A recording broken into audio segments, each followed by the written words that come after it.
Marta Gonzalez, an old woman in a wheelchair, shrunken under age and Alzheimer's, and she had been a ballet dancer in her youth in New York.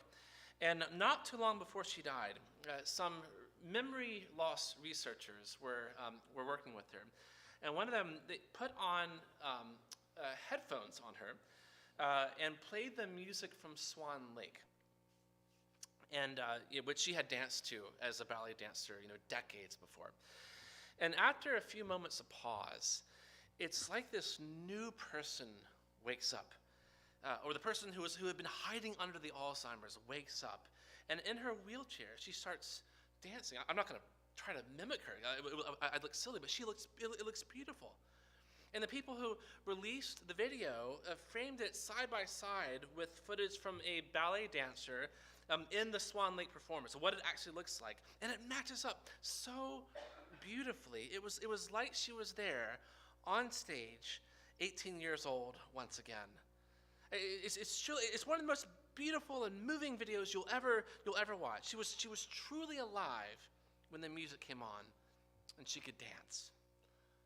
And what makes us live like that? Really live? What makes us truly alive? Jesus says that you only truly live. You only really come to life and flourish the way that you were made to flourish by abiding in him, by remaining in him, in his love. And what I want to show you this morning is three things. Why you have to abide in him, how you do that, how you abide in Jesus, and what that looks like.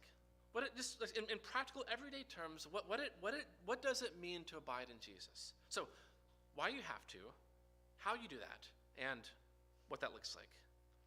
So first of all, why you have to abide in Jesus? If real life comes in his love, why is it a non-negotiable that you have to abide in Jesus? There's this word that we have to deal with, abide. Jesus uses it 11 times in this passage. To abide means to remain in, to stay in. The NIV translation translates all this as remain. And I assume that some of you are thinking about the movie The Big Lebowski, and the line the dude abides is kind of in your mind. So just go ahead and just get it out of your system. The dude abides, and that you're thinking that. So there, you're done with it. But Jesus, he doesn't give us much of a definition of abiding as much as an image of a vine. There's a vine, there's a branch, there's the vine dresser or the farmer. Jesus is the vine, he says. The Father is the vine dresser. He's the one who's pruning the vine. He's throwing away the dead branches, and you are the living branch, the fruitful branch. And the point is that just as the branch only lives by being attached to the vine, and it's like the vine and the branch are in each other. The life force of the vine flows to the branch, and all the cells are linked together, and the water and the nutrients flow from one to the other. As those two things are linked vitally for life, so you have to stay in a vital life connection with Jesus. But the answer to the question of why you have to abide in him is that you can't be fruitful apart from him. It says it's just basic botany. Jesus is saying, and by we don't have vineyards in Chicago, as far as I know. But this will work. Kind of any kind of plant or tree image you want, I think it would still work. That if you go outside here and you cut off a branch on one of the trees, and which is vandalism, but assume that you did, and you took that branch, and when spring finally comes here, and all of the trees start sprouting leaves and buds and all that, the branch that you cut off isn't going to do anything. It's just a piece of wood now. It's just a dead piece of dried out wood. Jesus, one flows to the other. And Jesus says that I am the true vine. So verse 1, I am the true vine, and my Father is the vine dresser. He's the true vine. In the Old Testament, the people of God are often called a vine or a vineyard.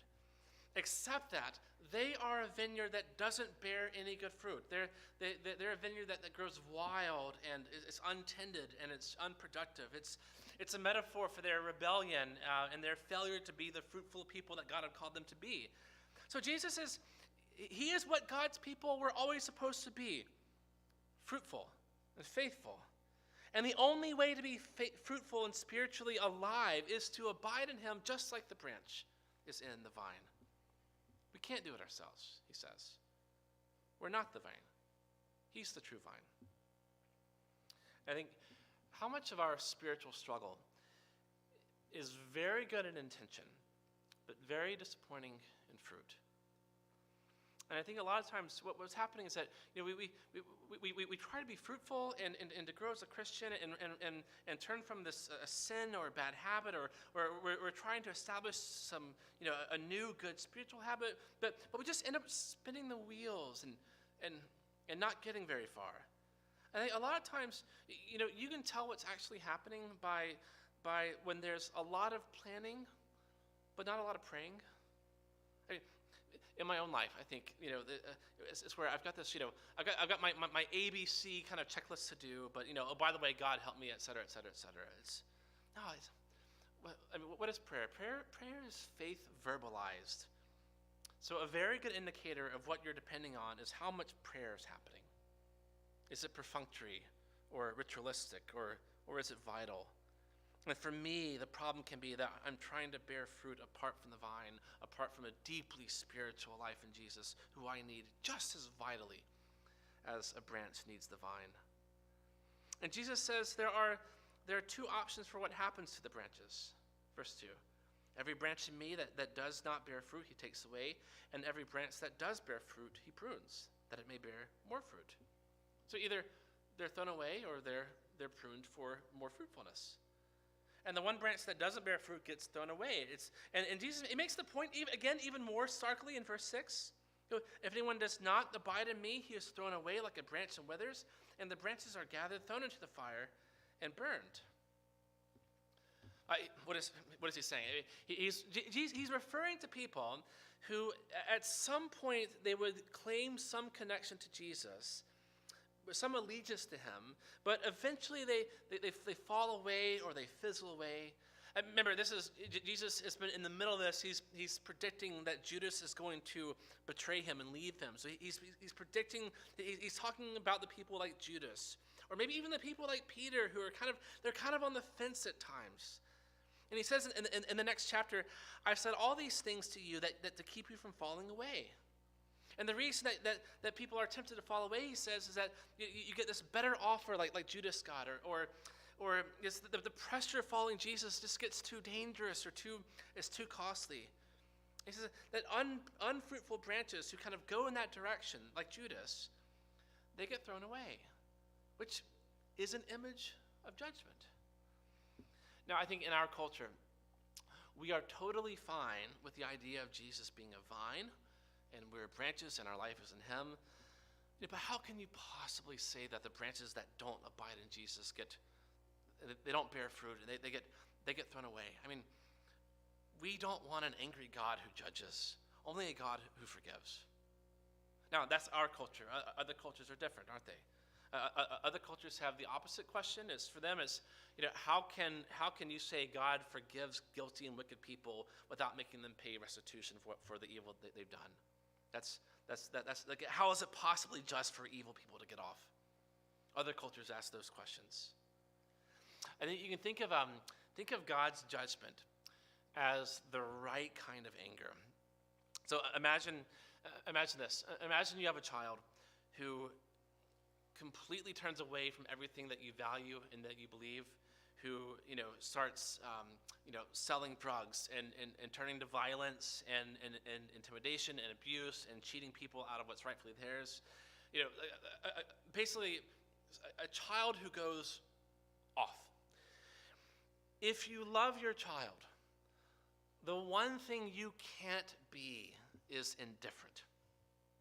You have to be angry because of love. Anger is the right response to what's actually wrong.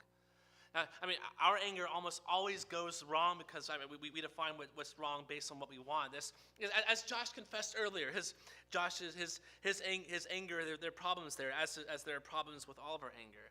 But if something is genuinely wrong, you have to be angry about it. That's God's judgment here. It's perfectly righteous and holy anger at what is truly wrong. And if some cultures ask, how can God judge? And other cultures ask, how can God forgive? Christianity says that both are true. God does not let wickedness off the hook, and he forgives wicked people who turn to him and receive his forgiveness and faith. There's forgiveness and there's justice. And Jesus' warning here then is the people who say no to his love and his forgiveness. So those are those branches. But some branches do bear fruit. What happens to them? They get pruned, and they bear more fruit. And Jesus says that the Father is the vine dresser who prunes the branches so that they become more fruitful and productive. Pruning implies pain, doesn't it? It's the pain of cutting off. It's the experience of pain and hardship and loss. I have a friend, Mike. He works in college ministry, but his major was in horticulture. And I remember one time at a mutual friend's house, and this friend had a tree in his yard, and Mike just starts pointing to all the branches that he would cut off if it was his tree. And some of it, some of the branches look kind of scraggly. I could see those, losing those. But some look kind of good. But he said, no, I will cut that one, that one, that one, that one. It looks painful and violent and wasteful. But now the point is that the tree's energy can be fully devoted to stretching up to the sky and stretching out to the heavens than keeping these bad branches on life support. Which means that God's pruning involves this surgery, which can be painful. Now, that's not that everything hard you go through is God's pruning. Sometimes our suffering just doesn't have an easy explanation, and we just have to wait for God to wrestle with him and to hope in him. But the Father's pruning work is those times when something we love that needs to go away gets taken away. Some idol, some sin, something that's wrong. And here's how I've experienced God's grace in my own life, some of the most important ways, that something happens that's hard. Something it's objectively hard, but I feel it as painful as it is for how that experience provokes me at the level of my deepest desires or my deepest fears or hopes. It's when something that I care about or works towards, I'm working towards that fails. And what's really hard about that is not just that it fails, but it's that my idol for success doesn't get fed. That I'm only really alive when I'm successful, and that's taken away from me. Or it's when a hardship that comes that it takes away some comfort, and it's literally hard to be uncomfortable, but it's actually painful for me when I believe I'm only happy when I have comfort, and it's easy. I've gotten to this habit where at night I plug in a heating pad on my bed, and I lay in bed on the heating pad, and I read my book until I get sleepy, and it's nice. It's kind of like it's designed to make me feel good. But take away comfort and take away security when I have to lean on God's grace, and it's painful and it's necessary at the same time. God's pruning work is when something that needs to be cut off gets cut off, and which can be very painful. But something grace-filled and truly alive can grow in its place. He prunes us through pain. The other way he prunes us, though, is through his word, verse 3.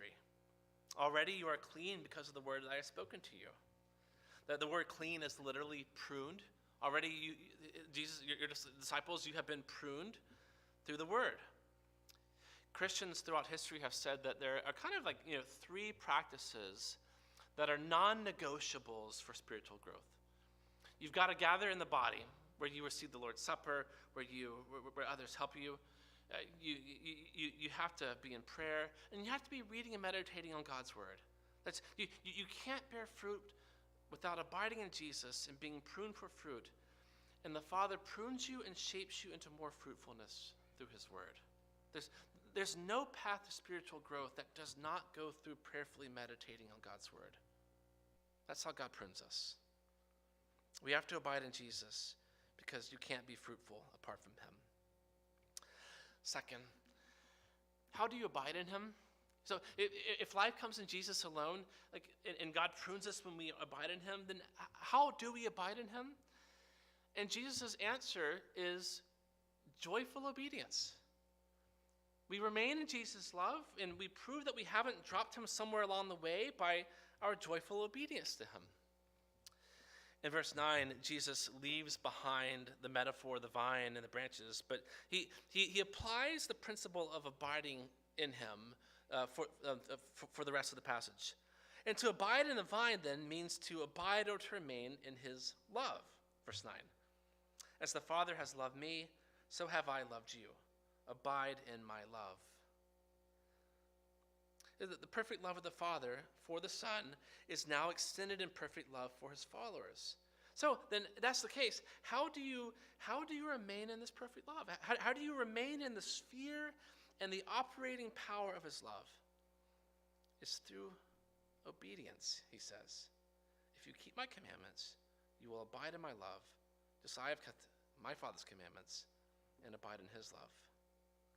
In other words, obedience is the right response to trusting that love, which is exactly how Jesus responded to his Father's love.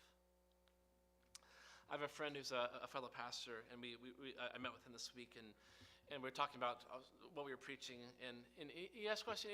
He said, do we as pastors too quickly qualify or caveat, the Bible's calls to obedience? So the Bible says to obey, and we have this way of trying to soften it and say, yes, but. And I think that's a good question. And as I've thought about that, I think that my answer is that we have to understand obedience rightly, that it's absolutely essential, and it's absolutely responsive to grace and love, which come first. Jesus says that he remained in the love of his Father through obedience. Which means it's not that the Father was saying, oh, well, let's see how Jesus does. Let's see if he passes the test. You never know with people like that. No. As the Father loved Jesus with a perfect love, so he loves us with a perfect love. And how could you not help but obey the one who loves you perfectly and completely? And it's not just obedience. It's joyful obedience. Verse 11, these things I have spoken to you, that my joy may be in you, and that your joy may be complete. As Jesus' obedience to his perfectly loving Father was joyful and joy-producing, so our obedience that sticks to his perfect love is not begrudging, but it's joyful and joy-producing. Which, by the way, that seems so weird for our culture, doesn't it? I mean, how can joy be wrapped up in obedience? Isn't joy supposed to be wrapped up in freedom instead? John Stuart Mill is an English philosopher. It's kind of like the father of, modern liberalism. Basically, if you are a Western person, no matter where you fall on a normal political spectrum, you basically believe what he says. He says, over himself, over his own body and mind, the individual is sovereign. Or is complete personal freedom, personal autonomy. And the assumption is that you cannot be happy unless that is true.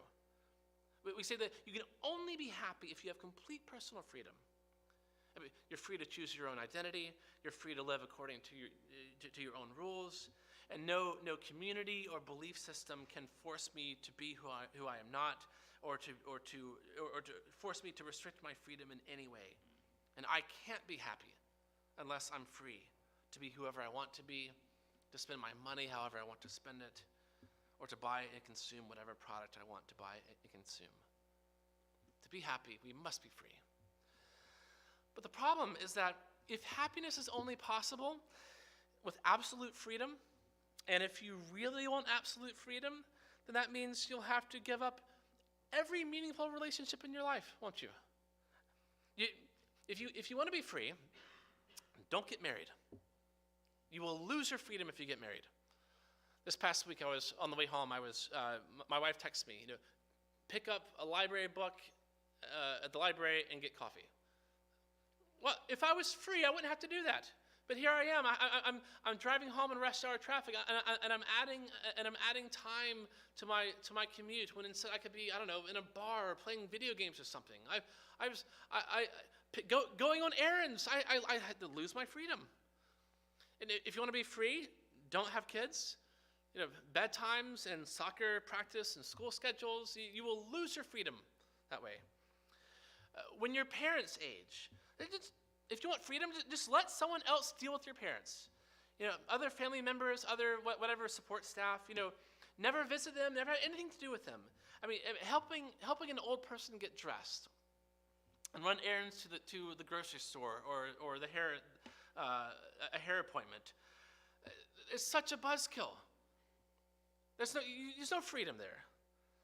And if you want perfect freedom, don't have any friends. Have no real friendships. Because as soon as a friend goes through something like that that's really hard, they're going to look to you for help, and they're going to be really needing you.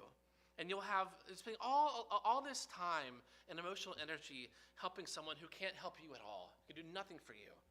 I mean, it'd be so much more free just to let them go and to have new temporary friends and to go pub crawling or whatever. No, we actually know, don't we, that having complete, absolute freedom is not good for us at all.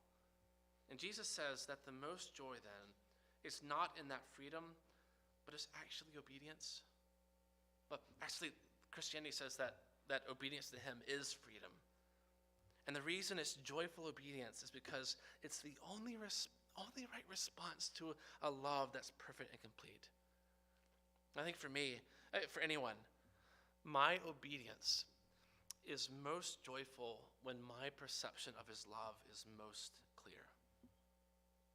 We only live in Jesus, and we remain in the experience and life of that love by joyful obedience. Third, what it looks like. So what does abiding in Jesus look like? Just in practical, everyday terms. Two things: friendship and fruit-bearing. Friendship and fruit-bearing. It's friendship in two directions. There's friendship for others. So Jesus says that abiding in him means being a friend to others. He explains what commandment in particular we are to obey. Verse 12. This is my commandment, that you love one another as I have loved you. I mean, we confessed earlier that the Ten Commandments, all these commands. Well, what does that boil down to? That you love one another as I have loved you. And this is the greatest love, he says, verse 13. Greater love has no one than this, that someone lay down his life for his friends. That's sacrificial love. It's, by the way, the word friend there, it's literally, it's someone that you love. So you can translate this as there's no greater love than this, that you lay down your life for someone you love. That's what Jesus is saying. And we all know this, don't we? We all feel this. I mean, when Iron Man snaps his finger and he saves the world, knowing that he's going to die too, the audience weeps and celebrates. When Harry Potter defeats Voldemort by willingly giving up his life so that the power of love gets to defeat the power of evil, it pulls us in. It's extremely moving. We say that this is true heroism and bravery and love. That's why moms have a generally high approval rating, because laying down your life is kind of like a daily activity for moms, and when moms don't do that, it's why it can be so tragic and traumatic. But usually we're very anti wicked stepmother and very pro mother, because this is this display of greater love as a matter of course. You won't find a greater expression of love than self-sacrificially giving yourself away for someone else. So Jesus says that joyful obedience happens right here. And that's so hard. I mean, in any kind of church, loving one another like that is just so hard. I mean, in a small church like this, it's like a small town, and you know everyone, even if you don't click with everyone. If it's a big church, it's like a big city. You have this small circle of friends, and everyone else is a complete stranger. There is no church scenario where loving one another comes easy, because to really love means to give up your life. And dying is not easy. To give up a Friday night to sit with someone who's struggling, or to give up a paycheck so that someone else can get out of a bad living situation and have a down payment for a better place. 100 other examples. So many ways to bring life to others by denying something and something in me losing, dying. And that's what abiding in Jesus looks like. It's being that kind of friend with that kind of love. It's friendship.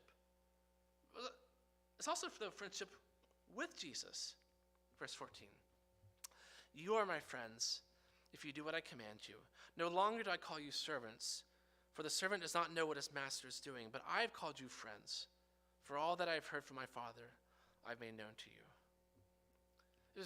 It's not, the word servant there means slave. And it's not that Jesus used to call his disciples slave, hey, slave. But his point is, he's saying that now there is this new relational status between God and his people. In the Old Testament, only Abraham and Moses were called the friends of God, or they were implied to be friends of God. Only they had this kind of speaking back and forth with God. But now it's you. It's everyone. Jesus calls you friend. He takes you into his confidence. He takes you into his inner circle of affection. You. So abiding in Jesus, it looks like friendship with others, with Jesus. And it also looks like fruit bearing. Verse 16, you didn't choose me, but I chose you and appointed you that you should go and bear fruit, and that your fruit should abide, so that whatever you ask the Father in my name, he may give it to you. To go and bear fruit means fruitfulness in the mission that he's called us to. It's the work that Jesus is doing in the world and what he has called us to as we follow him. Here's how I summarize our mission as God's people. Our mission is to be the people he's called us to be, to do the work that he's called us to do, and to speak the words that he's called us to speak. So we bear fruit by being the people he's called us to be. It's a people, a holy people, people who belong to him, people who live before him as his adopted sons and daughters. And we bear fruit by doing the work he's called us to do, of justice and mercy, and loving our neighbors, and being a blessing to others in our vocations and our relationships. And we bear fruit by speaking the words he's called us to speak, the words of good news in Jesus to a world that doesn't believe, words of truth to a world of falsehood, and words of comfort to a world of pain. And all that through prayer, starting with prayer.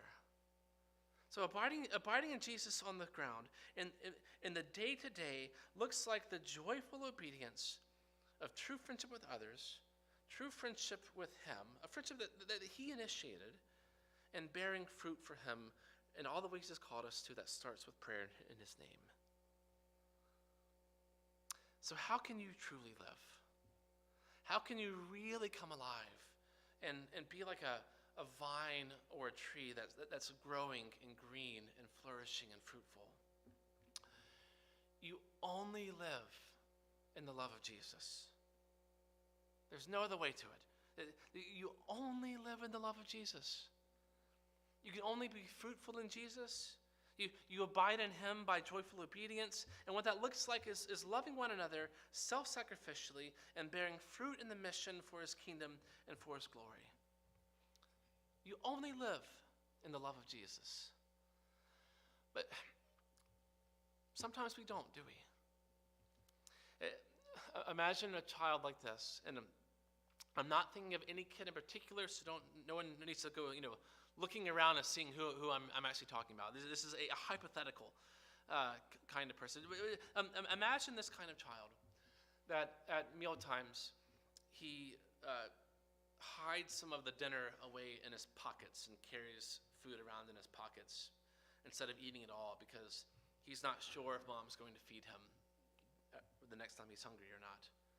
And sometimes when his parents tell him to do something or to make up his bed or to put away the laundry or whatever, sometimes he does it very quickly and very panicky. Like he's worried that if he doesn't do it fast enough or perfect enough, then he's going to get in trouble.